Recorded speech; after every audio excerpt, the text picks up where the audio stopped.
not going to let you turn this around on me. I'm calling it the way I see it. You're trying to justify a lie. Grant, what do you think happened in that cave? You think I just sat there and willed Ryan to appear out of thin air? I mean, give me a break. But you called him after you got back. This we know. Yes, I called him because I couldn't reach you. And I knew that Ryan would know what to do to help me find my son. I understand about Stephen. The point is, there's a pattern here and you refuse to see it. Because I think you're wrong. Ryan keeps entering our lives because he knows that you're not completely committed to me. He's like a circling vulture just waiting to come in. Come on, he's your brother. He's my nemesis. He's my nemesis. And he knows that because you haven't committed to me, he still stands a chance. I have told Ryan over and over again how committed I am to you. But you haven't told him that you love me, have you? No. No, of course not, because that would scare him away. And I think you've known that all along. The irony is here, I would have waited forever for you to fall in love with me. But I don't stand a chance of winning with Ryan still in the picture. How many times do I have to say it? You've won. I married you. On paper, maybe. And the frustrating thing is that we're so good together.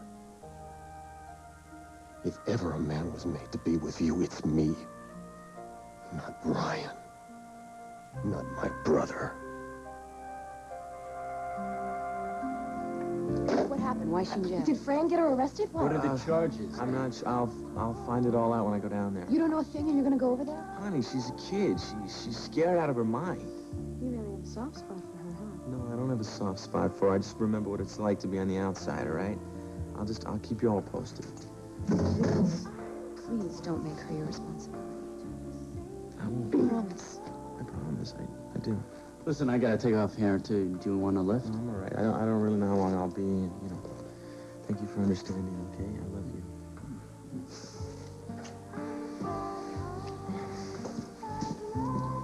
Well, I think this calls for caffeine. Yeah. Isn't that a great time tonight? Me too. Thanks for the sale. Anytime. Maybe we could do it again?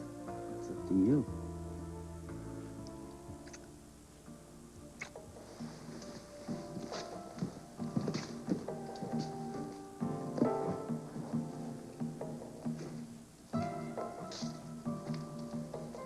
Brett.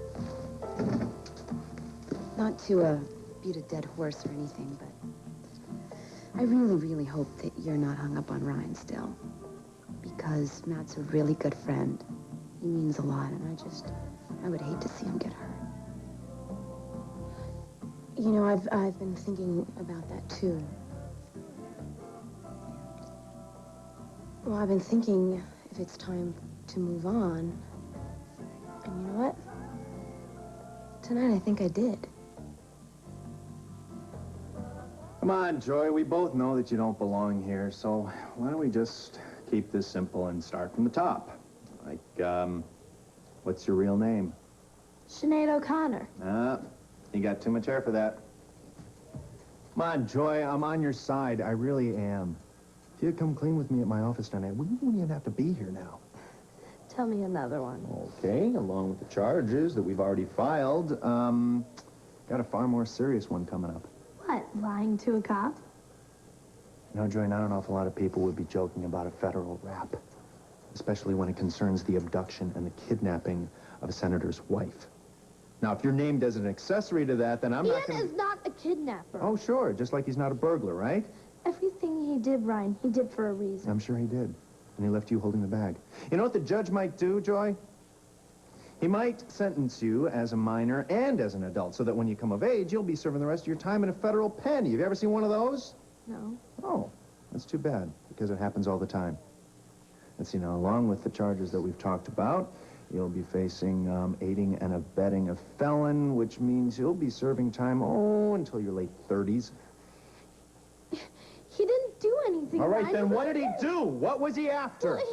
Joy, if you don't come clean with me now, then I'm not going to be held responsible for what happens later. Keys! Keys! He was looking for keys. Keys. Keys. Whose keys? Who do they belong to? His. They belong to Ian. Matt Cory and your grandfather took them away from him. My grandfather? Carl Hutchins' father. They stole something from Ian's father, and Ian promised he'd get it back. Whoa, they stole keys? No. Well, maybe. I'm not sure, okay?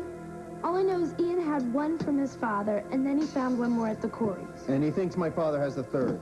He knows he does. Yes, thanks. If I see him, I will tell him, definitely. Holy cow. Who is it? That was Carl Hutchins' building manager. Well, Ryan said that he wanted to be notified if anyone ever went into Carl's apartment, and he said that there's someone in there right now, only he can't reach Ryan. What are you gonna do, huh? Jen, I've got to find him. I mean, this could be the break that he's been waiting for. I can't believe this. Ian, a kidnapper? Doesn't make any sense. That's what I thought. According to Ryan, Vicky positively identified him. And Ryan's back on the force. When did this happen? Evidently very suddenly. What makes this even worse for Cory is that it looks like Ian was working for Carl all along. Maybe involving the large buy-ups of our stock. Well, now, Sandy, we don't know that for sure. All we have is... Because all we have is Jake McKinnon's word, and we all know what that's worth, right? Come on, Pauline, let's get out of here. Just a minute, both of you. Don't put words in my mouth, especially when you're wrong. What a surprise, Rachel. I've tried to be fair, Jake, but I make exceptions in your case. You've hurt this family repeatedly. You've lied to me repeatedly, and most importantly, you've hurt yourself. Lecture over? This time, it was different. This time you were right about Ian, and I was wrong. And you stuck to your guns, which I appreciate. If you hadn't done that, there's no telling what Ian would have taken from this family. Well, thank you, Rachel. I appreciate that. Yes, thank you. So, maybe this is the start of something that Paulina can be proud of. You can count on it. Come on, sweetheart. Let's go home. Sure. I'll call you tomorrow. Thank you. We may have a very big surprise for everybody. Pretty classy, Mom. I'd have to agree. That couldn't have been easy. Well, listen, maybe he really is changing. I mean, stranger things have happened. Excuse me. Hello? Hi, Rachel. Listen, it's Ryan Harrison. Something came up just now at headquarters. I've got some new information as to what Ian may have been doing at your house, and I think we should talk. All right, what do you want me to do? Well, normally I'd come by to see you, but I'm kind of tied up down here. Do you think it's too late for you to come by here? No, not at all. I'll be down in a few minutes. Great, Rachel. I'll see you then. Okay, let's get back to the keys. What did they unlock? I told you I don't know. Uh-huh. What about the Corys? How are they involved? Well, I think just Mac is. Ian found the key in a book of his. His library? Well, sort of. See, the book was at the Daily Grind, and there was an envelope that fell out of it, and the key was in the envelope, and Matt found it and brought it back. Hold it. Was Ian looking for this key from the beginning? Yeah. And he thought that he could find it at my place? Well, he thought that you might have Carl's key. See, 3 keys, like I told you. Okay, let's forget about the keys for just a little while. What about Rain? When did you meet him? Oh, no. I've told you the most important stuff so that you know that Ian wasn't a thief, okay? The rest of it is not anybody's business but mine. Oh, thank God. Oh, Dean, I'm so glad you're here. Hey, Dean. Listen, our little friend here doesn't take me quite seriously enough, so I was hoping you could convince her of just how foolish that is. I'm gonna go make some phone calls. I am so glad you are here. I mean, he is treating me like I'm a criminal or something. Are you? Dean! Oh, well, I'm sorry. All I know is what you told me, and that's been nothing but a bunch of lies.